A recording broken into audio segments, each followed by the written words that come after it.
கமலஹாசனுடைய மகள் ஸ்ருதி ஹாசன் இவங்க இந்தியாவோட முன்னணி கதாநாயகிகளில் ஒருத்தவங்களா இருக்காங்க. தமிழ், தெலுங்கு, ஹிந்தி இப்படின்னு நிறைய லாங்குவேஜில் ரொம்பவே பிஸியாக நடிச்சிட்டு இருக்கிறாங்க. இவங்க தங்கி இருக்க மும்பை ஃப்ளாட்ல ஒரு மர்ம நபரால தாக்கப்பட்டாங்க. இது தொடர்பா இவங்க போலீஸ்ல எதுவும் புகார் கொடுக்கல அப்படின்னு சொல்லப்பட்டுச்சு. இது ஏன் எதுக்கு அப்படின்னு விசாரிச்சு பார்த்ததுல அந்த மர்ம நபர் ஒரு 27 வயசு மதிக்கத்தக்கவன். அது மட்டும் இல்லாம ஸ்ருதி ஹாசன் போற எல்லா இடத்துலயுமே அவங்கள பின்தொடர்ந்திருக்கான். அது மட்டும் இல்லாம ஷூட்டிங் ஸ்பாட்லயும் அவங்கள தொட முயற்சி பண்ணிருக்கானாம். ஏர்போர்ட்டுக்கு போனா அவங்க பின்னாடியே ஃபாலோ பண்ணிருக்கானாம். இந்த மாதிரியான நிறைய விஷயங்கள் ஸ்ருதி ஹாசன் புகார் கொடுக்கல அப்படின்னாலும் போலீஸ் தரப்புல இருந்து விசாரிச்சு வச்சிருக்காங்க. அது மட்டும் இல்லாம ஸ்ருதி ஹாசன் ஏன் இந்த மாதிரி புகார் கொடுக்கல அப்படின்னு விசாரிச்சு பார்த்ததுல சம்பவம் நடந்தப்ப ஸ்ருதி ஹாசன் கூட ஒரு பிரபலமான ஹிந்தி நடிகர் கூட இருந்தாராம்.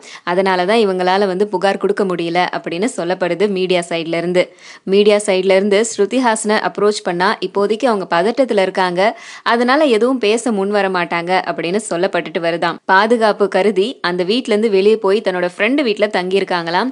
இந்த விஷயம் தெரிஞ்ச கமலஹாசன் ஸ்ருதி ஹாசனுக்கு ஃபோன் பண்ணி எப்படி இருக்கிற அப்படின்னு கேட்டு பாதுகாப்பா இருக்க சொல்லியிருக்காரு. அது மட்டும் இல்லாம மும்பைல இருக்க தன்னோட ஃப்ரெண்ட்ஸ் கிட்டையும் ஸ்ருதி ஹாசனை பாத்துக்க சொல்லியிருக்காரு. ஸ்ருதி ஹாசன் சொந்த ஆர்கெஸ்ட்ரா வச்சு இசை நிகழ்ச்சியெல்லாம் நடத்திட்டு இருக்கும் போதே இவங்களுக்கு நெருக்கமான ஒரு நண்பர் இருந்தாராம். ஸோ ரொம்பவே மர்மமான முறையில இருக்கு, மர்மமான விஷயங்கள்லாம் அடங்கி இருக்கு ஸ்ருதி ஹாசனை சுத்தி. இதெல்லாம் என்ன எது உண்மை அப்படிங்கிறது ஸ்ருதி ஹாசனே முன் விஷயங்கள் சொன்னா மட்டும்தான் நமக்கு தெரியும்.